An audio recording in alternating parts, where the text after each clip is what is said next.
lounging, son. Welcome back to the Comic Lounge. My name's Ryan, And I'm Manny. and we are here talking Conan the Barbarian, the newest, That's right. the newest iteration. Obviously, like it hasn't been a substantial amount of time since we've seen a Conan book, but Marvel had the license for a little while. Jason Aaron did a great run. Actually, the writer of this book he wrote a Conan book for them as well at Marvel, Jim Zub.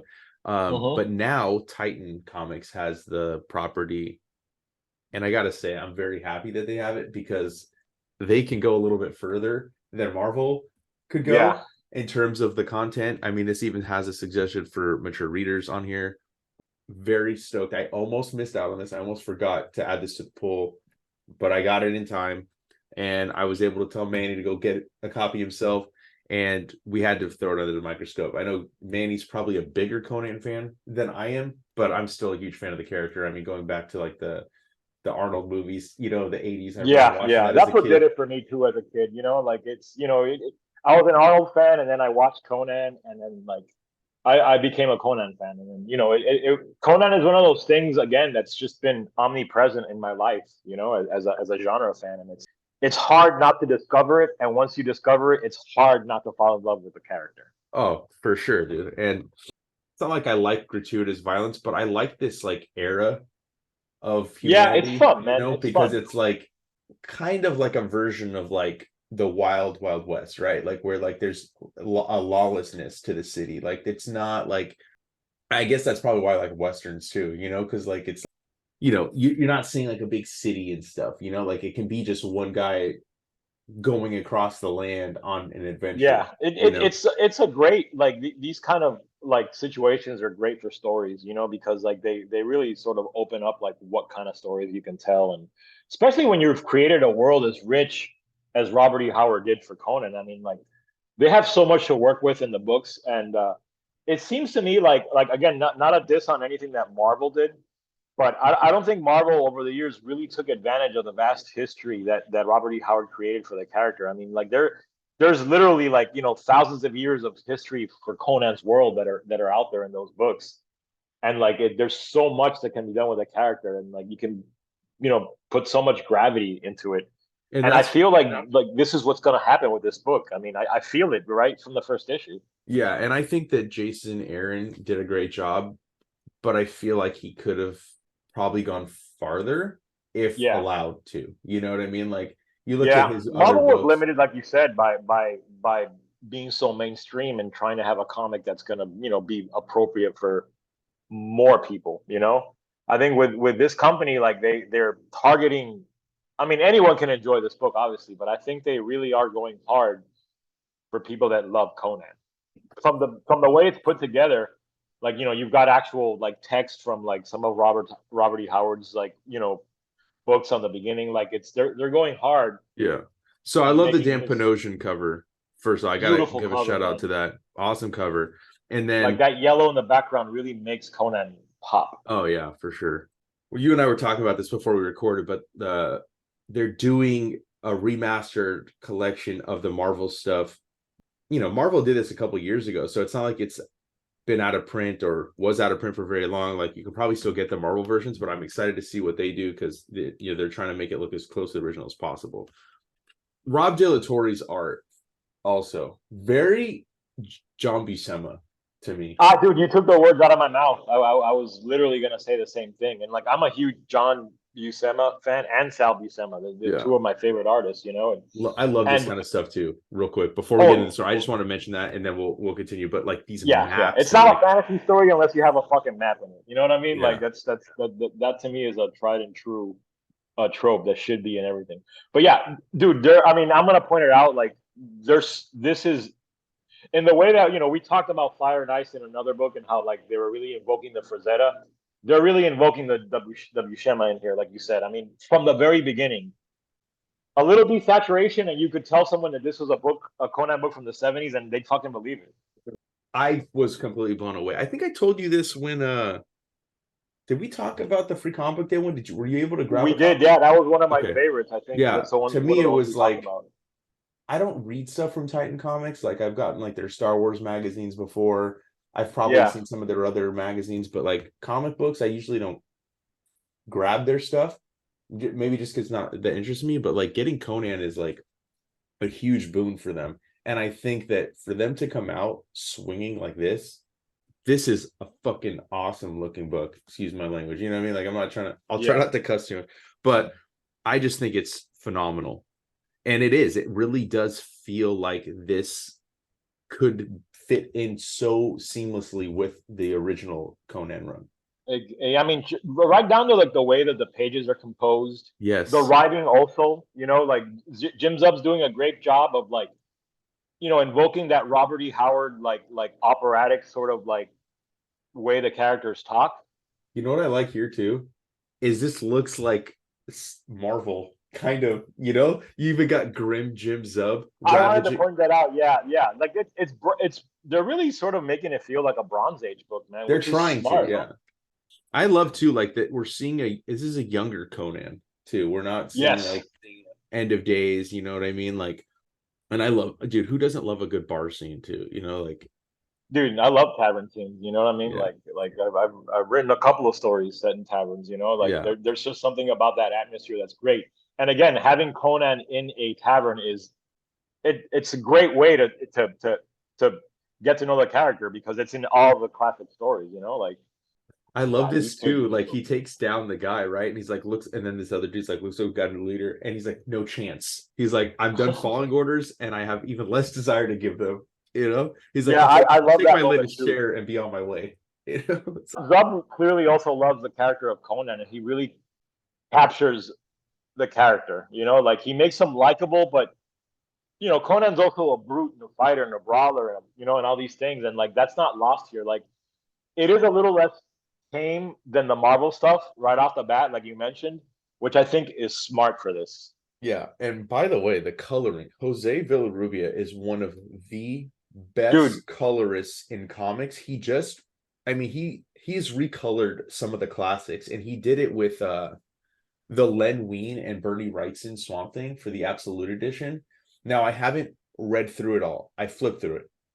Holy same. crap, dude. I The don't own it, but I coloring, look at it at the bookstore all the the time. coloring, he did such a good job recreating it. And I'm pretty sure, I'm about 90% sure he did the Conan recoloring for the old editions that they're reprinting, the ones I mentioned right here. It would I make sense to do that because that way it would create a level of consistency with these Yes, stories that they're doing now. I love his coloring Like, on this. It's whereas, like you said, you could plug this into one of those collections and not tell anybody this was done in 2023, and they'd probably just read it through thinking it was another Bronze Age Conan story. Yeah, and the dialogue here, look, like when Dialogue is this great. yeah, when she's talking to him, she's like, not you, I can tell you you're different. You lust for something more. And because like she's like asking if he wants to move, he's like, in every port, more hornless dogs. I just love this. Yeah, yeah. And then I love how he captures the arrogance that Conan has because that is part of Conan's character. dude, and then look at this. Dude, beautiful. This could be I know we've already talked for that, but this could be for Zeta type too, because like he's Oh also yeah, known yeah. I for mean, Conan, right? Like he yeah, he did did. all He the did a lot of the covers. covers for the books in the '70s when they were reprinting them. I really dug this too, where Conan's in the water coming up on the bear and then just fucking spears There, him from underneath with the sword. there's something Mike Mignola asked about these panels too. I don't know, like I can see that, yeah. A lot of the heavy and I shadows think too. it's like maybe because like we've been talking fantasy books, like we talked about Fire and Ice and this, but like I'm starting to see how big these books in the Bronze Age were an influence on artists because I mean it you see this kind of stuff everywhere. And I love this too, as we're talking of, like the narration Yeah, of what Jim's talking about, like how, the Battle of Venarium, Conan and barbarians from more than 40 tribes pushed back the Aquilonian army, and what should have been seen as a soul-stirring triumph instead left the boy feeling hollow and unfulfilled. And then it sets he him on his journey. Like this is, like you it's said, there's so much history with Conan. Like I mhm. don't know a lot of it. I Neither do I, I man. feel comfortable saying There's you know a books ton that are more touch than me. history, Yeah, like but you know a lot more than me. So like, I mean, I feel like you kind of have a leg up. But in saying that, I've always picked up a Conan book and you can always enjoy it. And I think you yeah, benefit from knowing other stuff, but it's but you not don't need necessary. yeah.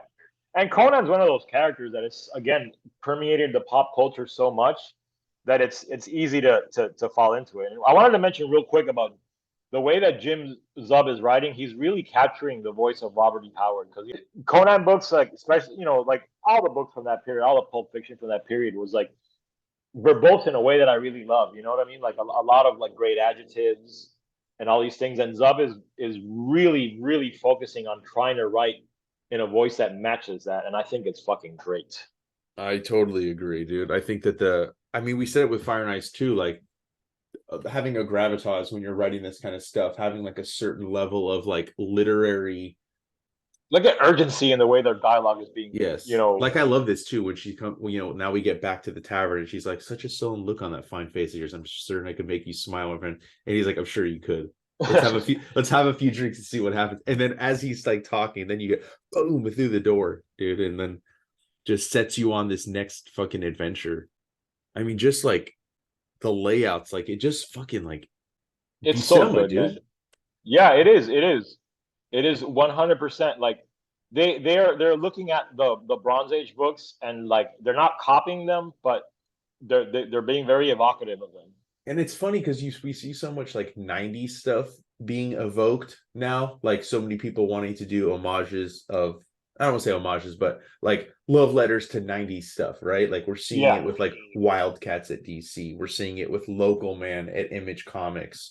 Right. But the 80s stuff has kind of taken a little bit of a back seat. But we've already talked about two recently with Fire and Ice, which is an 80s animated film, and then Conan, which I consider, when I say think of Bronze Age, I think 80s. I know that's 70s, but still, like we're seeing all this stuff come back to the forefront, and I think it's awesome.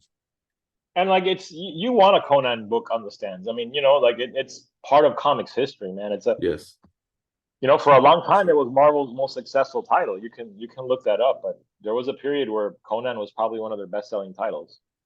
And then we get this female wearing a horned headdress and the marked leathers of the Picts right into town at a breathless gallop. Like, I love the writing. It's absolutely phenomenal. And like she comes in, looking badass, telling them about this army that's marching through. This issue is also like excellently paced. Oh, for sure. Like you've got the introduction, you've got humor in there to sort of like lighten it a little bit, and then the action starts. Like it's, as far as first issues go, it's fantastic. You get these like fucking like zombie looking like.